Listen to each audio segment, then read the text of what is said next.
Hi everyone, Jennifer Kionis here with King's Partnership, and I have my coworker here, Giselle Tamayo. We are here to present our Extreme Heat Safety in Kings County presentation. We have here so this is our Extreme Heat and Community Resilience Initiative with King's Partnership.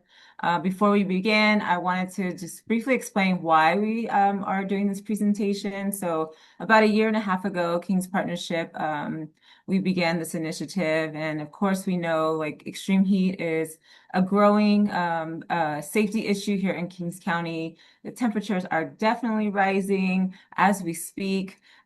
So we want to make sure that we are sharing this information with our community members. And so this presentation is part of this initiative that we are currently working on with Kings County Office of Emergency Services. This work is centered on community voices. We've been collecting information from community members. We've been hearing their voices through surveys. We've been going out and doing community outreach with this. We've been working with them, and we are trying to understand the gaps that are out there that exist.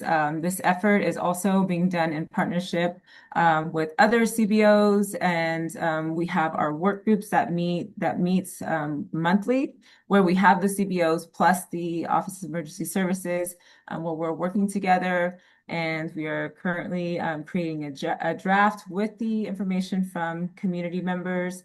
And we are hoping with that, we're going to build an implementation draft and hope to bring more shade to Kings County and also provide more information and presentations, education as this one that we are going to present today. So thank you for joining us, and we hope that you find this information useful.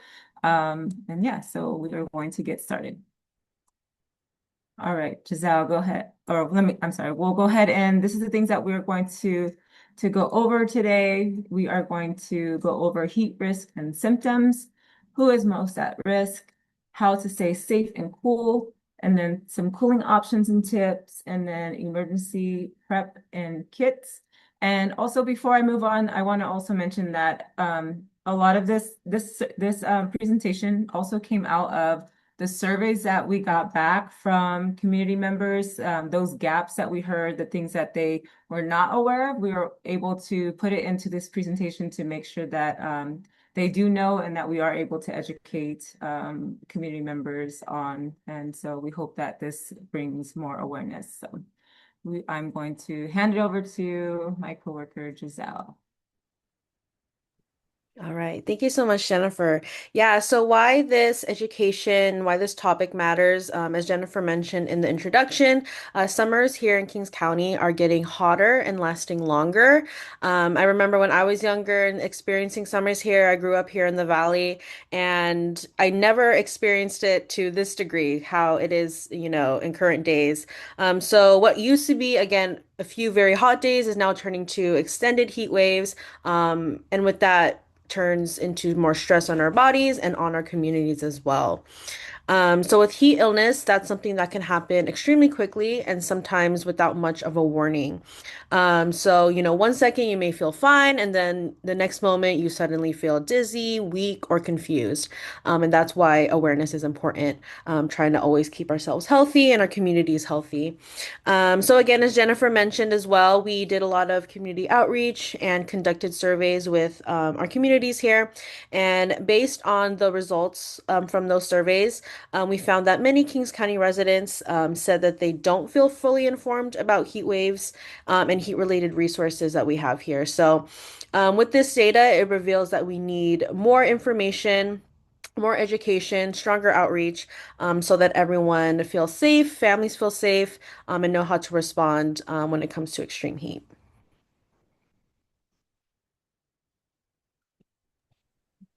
And we're also sharing this information to like with CBOs to, as Giselle was saying. So it's important that we're getting this information out there because, like as she was saying, that a lot of community members are not aware of this. So we're helping to spread the word to make sure that they are aware of this and we can help share resources. And so, especially when it comes to our high risk groups in our area, like seniors, infants, and young children, outdoor workers, we have many outdoor workers here in Kings County. And then people without AC systems, and even people with systems, they're not able to use their AC. They're not able to afford to use the AC systems. A lot of people, that is one of the the most that I heard out in community and out in outreach is that people cannot afford to use their AC because they cannot afford, they cannot afford the bill, or that there wasn't enough help out there and not enough funds to provide, the help. And so that was like the number one thing that I was hearing a lot out there when it comes to the surveys. And then we have our unhoused neighbors, and then we can't forget about our pets. Those are at high risk as well in this heat. We got to protect our pets. So these are the groups that definitely require the most outreach to and support. That it's very important that we check on them and make sure that they are okay and have the resources and support that they need during the extreme heat. All right. And then when it comes to recognizing signs of heat illness, you want to be aware of these certain symptoms. So the number one is heat cramps, which is accompanied by painful muscle cramps that could be either in the legs, arms, stomach, and then is caused by heavy sweating and loss of salt and water in the body. Heat exhaustion often shows, again, early signs of dizziness, headaches, nausea, heavy sweating, weakness, and cool, clammy skin. And we're going to reiterate that there is a difference between heat exhaustion versus heat stroke. So in the next slide, Jennifer will kind of talk a little bit more about what heat stroke is and the symptoms that are accompanied with that. Yeah, so definitely a big difference. Heat exhaustion often shows, like she's saying, the early signs as like the dizziness, headache, nausea, heavy sweating, weakness, and the cool, clammy skin. And then the heat stroke, that's an emergency symptom when you start to see like confusion, fainting. Um, Fainting can also happen with heat exhaustion as well, but also with the stroke too. But then you also have with the stroke, like they turn hot, red, dry skin, and little to no sweating. So definitely the little to no sweating is a big sign of the heat stroke. And then that's when you call 911. So, but both, I know even with the heat exhaustion too. When you see somebody and they faint, I mean, both of them too, you can call 911. So definitely want to look out for all of these. It's definitely something that can be very scary, and you call 911. So.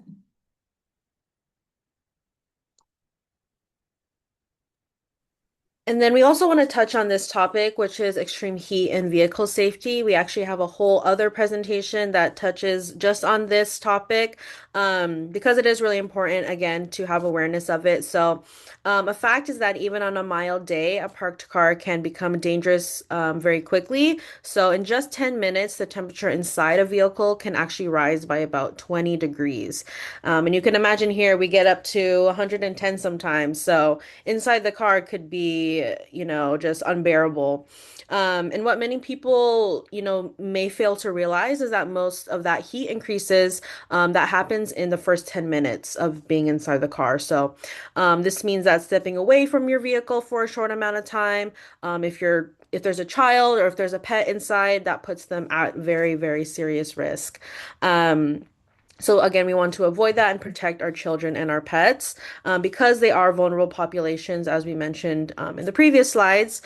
Children specifically are especially vulnerable because their bodies absorb heat faster, causing them to heat up 3 to 5 times quicker than adults. So this allows them to reach dangerous body temperatures a lot more quickly than us. And then with pets, they're also at high risk as well. For pets, they rely on panting to cool down. However, when they are in a hot and enclosed space, such as a car on, an extreme heat wave, panting does not work as effectively, and that does not lower their body temperature enough. So we want to emphasize with this safety that cracking a window, may seem helpful. I'm sure all of us have, done that at one point or, have been guilty of that. And it's not, any way to shame, but again, just to spread awareness that cracking a window may seem helpful, but it doesn't prevent those dangerous temperatures from building up inside the vehicle. So it's important to know that hot car deaths have occurred on days as cool as 60 degrees, which I feel like in the valley is kind of sometimes I think when we think of 60 degrees, sometimes like that's cold to us. So you could imagine, inside a car, um, how much hotter it feels, even when it's cool outside. So there is an extreme danger with that, and inside a vehicle does not require extreme outdoor temperatures for it to get to build up those temperatures. So the key takeaway again is to never leave your children or any pets inside the car, in a parked car, even for a short period of time, even if the windows are cracked, and even on mild days. So that's definitely something we want to emphasize. I think the 60 degrees is when we tend to say, or at least I would tend to say, oh, they'll be fine. I'll be right back real quick. The pets, not my kids. But yeah, yeah, definitely. That's so good. All right. So safety during extreme heat. There's definitely quite a bit of tips and tools for this. And of course, the number one thing is drink water. We should always be hydrating ourselves. And so drinking water continuously, even when you're not thirsty. So you don't want to wait just until you're thirsty. And especially even for those who are active and playing sports, we do even have a team presentation on this. So those teens I know play sports during the summer, getting ready for their fall semester. So it's very important. I know even like my teenagers when they're playing sports in the summer, there's even been times where they did not hydrate and they actually did faint. And it's very, very scary. And it's all because of the dehydration. And so it's so important and dehydration and the heat. But it is so important to drink lots of water. And even there's even some foods that contain the water that helps you stay hydrated. And so those are some other tips. And then also avoid outdoor activities, and during the hotter times of the day, 12 to 6 p.m. And then stay indoors in cooled or shaded areas and spaces. And then this is the reason too why we're trying to go, towards the implementation phase of like, where do we need more shade in Kings County, right? Because there's definitely a lot of areas that are lacking the shade part. And then also cool showers, and then having the wet towels, like wetting the towels, putting it around your neck area. And then they even have like those fans now that they sell around the neck. And then of course keeping the pets inside. Never leave the children and pets in cars, like we're just saying, Giselle was just saying, and then check on the elderlies, your neighbors, your elderly neighbors.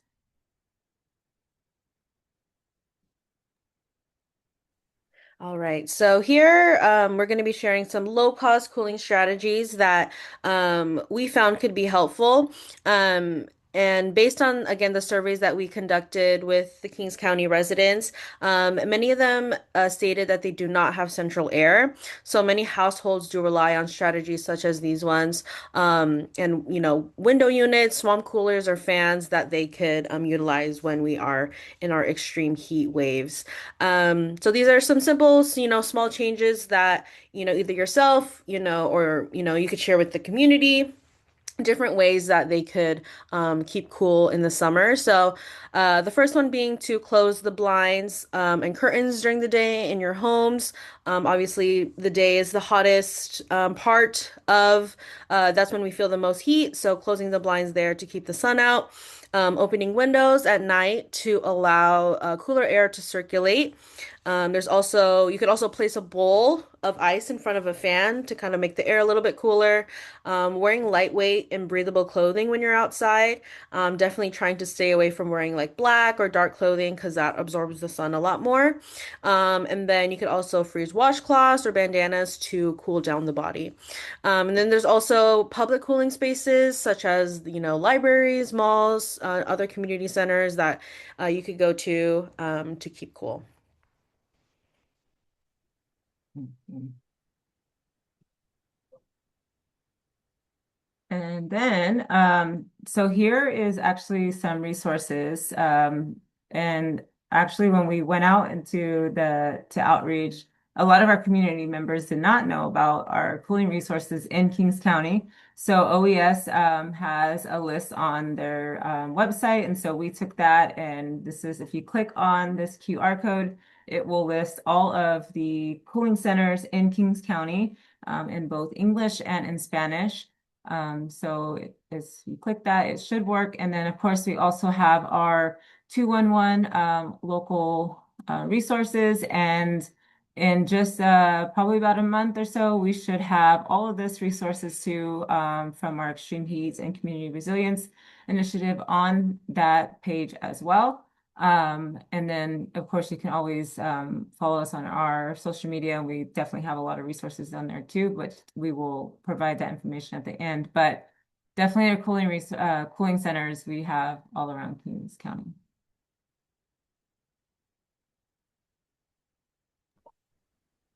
And then having a heat preparedness kit is, just another step that, individuals or families can take to prepare for the heat waves that we're experiencing.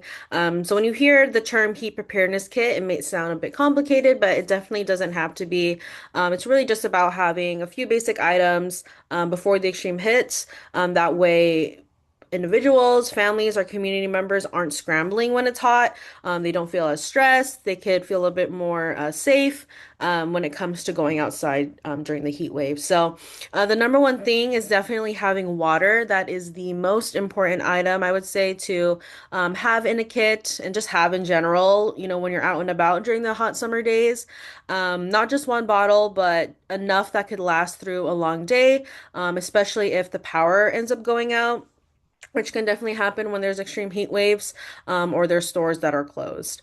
Another helpful part of that could be having like electrolytes. That's also helpful because extreme heat causes the body to lose salt and minerals. So there's like little packets that you could have. You could just throw it in your water, and that will also be really helpful. Other items like sunscreen, hats, and lightweight clothing that can help protect the body when people do have to be outside, whether it be for an extended period of time or just briefly. Cooling towels, or even again, just washcloths that can be wet or frozen. Those are effective in cooling down the body. Especially again for our vulnerable populations, such as our children, and the seniors. A flashlight, battery pack, or battery bank are important as well because, again, heat waves, can tend to come with power outages. And when that happens, people tend to rely on phones and, alerts and emergency communication. So it's important to have that extra battery to charge and have flashlights just in case. Emergency phone numbers, make sure those are written down. Not just stored in our phones. Again, in whatever case our phone dies and we don't have those numbers, it's good to have those written down somewhere inside your kit. Medications, especially again for seniors and those with chronic illnesses or chronic conditions, families should make sure that prescriptions are filled ahead of time before extreme heat days. Copies of important documents are also helpful in case families need to leave their home quickly or seek some type of service or shelter.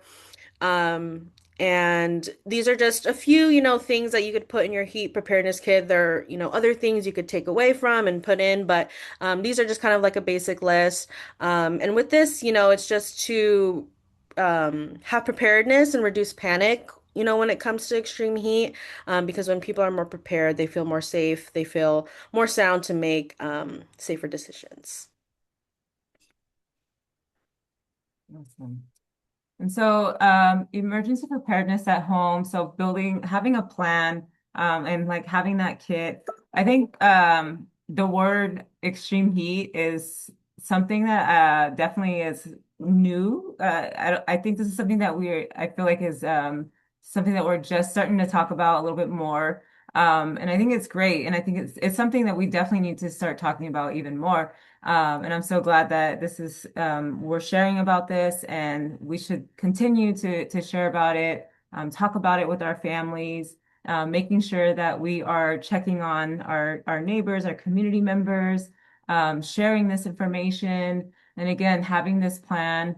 And even talking about like what happens if we are experiencing this, or what if our power goes out, who do we, who do we need to check on? Staying updated with the alerts, like connecting with like visiting the Kings County Office of Emergency website. You can connect with them, get the alerts. So if there is something, if this ever does happen, you'll get the alert, and all the other types of alerts that happen in emergencies. So it's very important. And the more we keep talking about this, then the less this word is not, I mean, the more this word would be used and people will know about it. So yeah, I encourage everybody to start talking about it, especially as the temperatures are going to continue to rise for the next several months for sure. All right. And through this, throughout this presentation, we've talked a lot about community and how we can help one another, because it doesn't stop at individual households, and individuals. It's something that we can handle together as a community, because many heat-related deaths happen because people are isolated or overlooked. So a simple check-in that we've, discussed here, checking on your elderlies, checking on people who may not have family, makes a huge difference when it comes to surviving the extreme heat, as well as, sharing heat safety information. So things like this webinar, again, OES has resources 211. That is really powerful information to share with those individuals and with our community. Again, especially for those who may not have access to social media or have limited access to information. Um, and again, checking in on our seniors, we love to reiterate that. So even just a phone call or knocking on their door is, something that could potentially save someone's life. And also, if it's safe to do so, offering rides to cooling centers can remove a major barrier when it comes to those without transportation. There's also bus services, public transportation that could be utilized. But if in the case that's not available for whatever reason, again, if it is only safe to do so, to provide those rides. Following local emergency pages helps people stay informed, share accurate information, and not spread rumors. And then modeling hydration and heat safety for kids and teens helps them build better habits and last beyond the summertime. Again, so like drinking water, staying in the shade, having cool towels. Again, as Jennifer mentioned, for kids who like play sports, always having water, always having electrolytes, making sure that they're healthy and safe. Um, and with community resilience, again, that doesn't mean we look out for just only ourselves. We look out for one another in these times.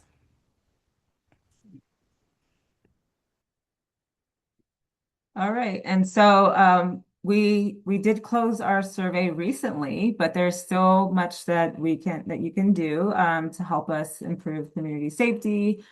We can follow us on social media, share the information on there that we provide. We're often sharing information on extreme heat. You can invite us to share this presentation. You can share this presentation that you're seeing right now. Yeah, and just share this information with other people, like us on social media, follow us there. Yeah, and just continue talking about this information with your family and friends, and take care of each other. And yeah, I think that's pretty much it. But we thank you so much for listening. And anything else, Giselle? No, I think you explained it perfectly. We hope you all gain some information from this. Feel free to share it amongst the community or within your organizations. And we hope that you all stay cool during the summer. Thank you so much. Thank you all. Bye.